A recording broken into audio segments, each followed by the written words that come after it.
It's another Saturday in the books. Joining us now to make sense of the who's who and the what's what, CBS Sports football analyst and host of the All Things Covered podcast, our guy Bryant McFadden, alongside CBS college football scribe Barrett, Sallee. Gentlemen, Auburn, Penn State playing in thrilling fashion, exactly what you expect when you're talking whiteout in Happy Valley. B-Mac, I'll go your way first here. Did your opinion of either of these two teams change here on Saturday night? Yeah, I think for me, Penn State. They're for real ball club, especially when you look at the uncertainty in the Big Ten with so many things open for them.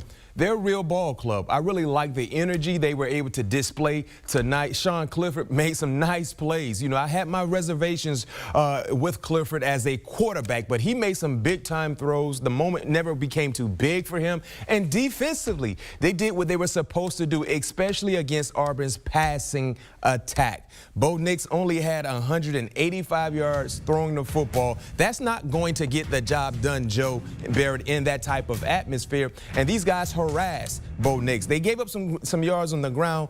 Tank Bisbee is a big-time runner, but they came up with timely plays. So me personally, my opinion for Penn State changed drastically, seeing how well they were able to defend their home turf and come up with a huge win. When you transition to Auburn, I still have my concerns, especially on the offensive end. Bo Nix, he has improved a little bit. Yeah, you saw moments, but he has to be more consistent. Yeah. He got outplayed from Sean Clifford. And I think when you look at both players, you had the same concerns for either quarterback. But it seems like to me, Sean Clifford answered more questions for me than Bo Nix. No doubt.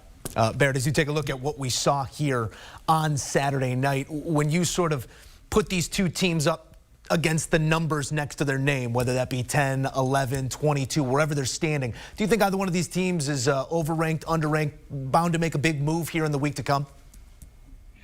You know, I think Penn State will jump up a little bit. And honestly, in my ballot for the CBS 130, I might move both of these teams up, to be honest with you, because everything that B-Mac just said about Penn State is 100% accurate. They're the real deal. They are on, like you said, Joe, an absolute heater. Their defense is lights out. And offensively, Sean Clifford is not a turnover machine. He's taking care of the football. He's a dynamic playmaker. So Penn State absolutely is the real deal, especially in that division when, let's be honest, it's not like Ohio State looks all that great right now. So on the other side, too, with Auburn, look, they ran the football effectively. The offensive line got pushed on the road. They made a few mistakes, but not a ton. And certainly they weren't intimidated by the environment, a raucous environment. Yeah, Bo Nix was inconsistent, although I do think that while he is going to get a lot of the blame, some of this blame falls on Mike Bobo, the offensive coordinator, for getting a little too pass happy in the first half, and then that ridiculous fourth down fade route that he called.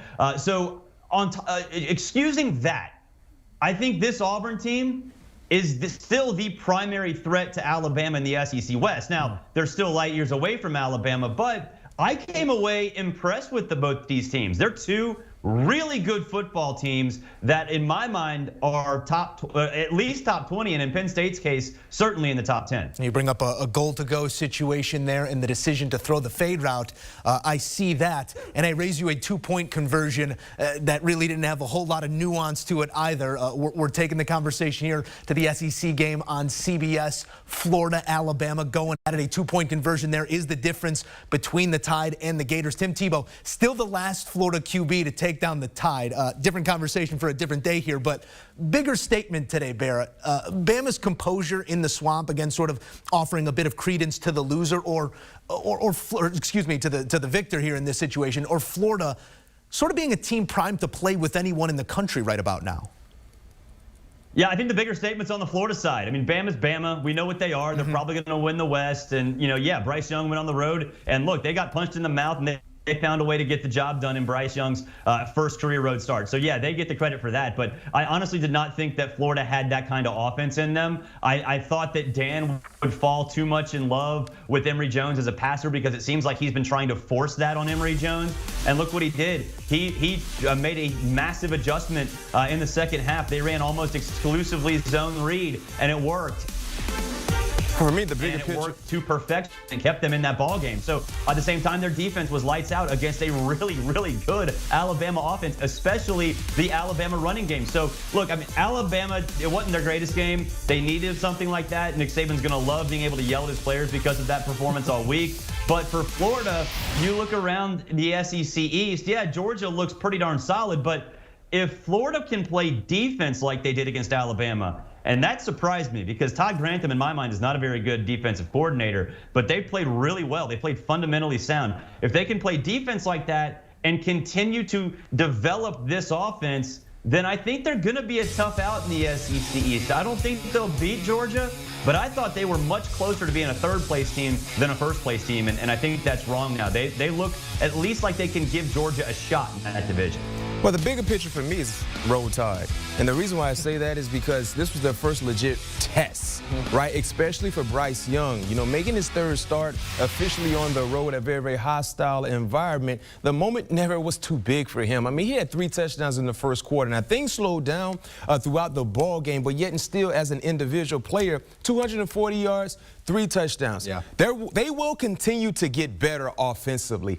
He will continue to get better as a passer. And then transitioning to the defensive play, there were some ups and downs, a lot of lows in this ball game. But we know one thing about Nick Saban when it comes to coaching defense. They will improve. They will correct the wrongs. So being able to go into this situation, many felt like this was a trap-like ball game for Alabama to win.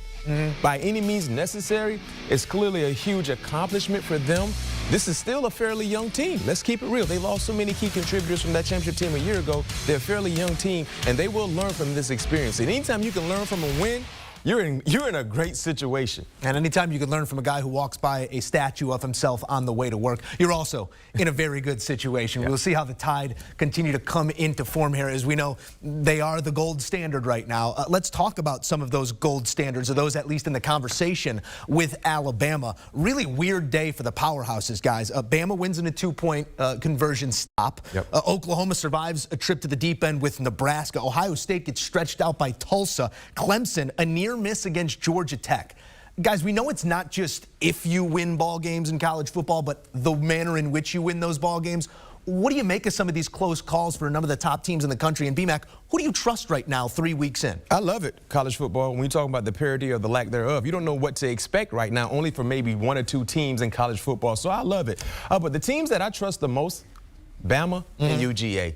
Everyone else, I trust as much as my 8-year-olds around the cookie jar. When I tell them, do not put your hand in that cookie jar, I don't trust them. Yeah. You can't trust them because we've seen so much inconsistent play. Granted, they're winning ball games, but you know how it is. Like you said, there are such things as style points in college football, especially when you're playing against teams that do not have the same talent that you have. You're expected to go out and dominate because that's what we've grown accustomed to seeing from these quote-unquote elite-like teams. But we haven't seen that. So me personally, the only teams that I really trust, if I had to put something on the line to be able to be consistent, Saturday in, Saturday out, UGA and Roll Tide. I think BMAC might be sending us a bit of a subliminal message here as well with the green get-up today. He was in the green room telling me a little bit that he's keeping his eye on Oregon right now. A solid team, still plenty to prove. But Barrett, when you take stock of the grand scheme of things, who's really made a statement beyond Alabama? Well, first of all, BMAC's a better parent than I am because I know exactly what's going to happen when my kids are left alone next to a cookie jar. I trust them to take that cookie, even if I tell them not to take that cookie. So that's a testament to his parenting ability. But I think when you look at this national landscape, I trust Georgia, I trust Alabama, and I'm trying to trust Oregon. The thing with Oregon is that, do you really trust Anthony Brown? Because he played well against Ohio State. He hadn't played that very well today against Stony Brook. Ty Thompson has come in. I want to love Oregon. I really, really do. I still have my doubts about that quarterback situation. And what it means nationally is, look, it's great. You've got 2 great teams. They're both in the SEC. They're bound to meet each other. One of them's going to lose. The landscape's going to be all over the place if and when that happens. So you're going to get some new fresh blood in that playoff, I feel. I think it's inevitable at this point. And look, we might be heading towards a 2007 style season when LSU won with 2 losses. Maybe we get a 2-loss team in the playoff. Maybe we get brand new teams that we haven't even thought of before. Maybe Iowa actually gets in. Maybe Oregon finally gets back to it since year 1 in in 2014. I'm really excited about it. There are a lot of folks outside of our little college football bubble, so to speak, that get really frustrated that it's the same teams every single year. Well, okay, I understand that frustration. Personally, I like to reward the best teams, no matter where they come from, no matter who they are. But this year, there are no good teams. They're all imperfect in some way, shape, or form. We've seen that through 3 weeks.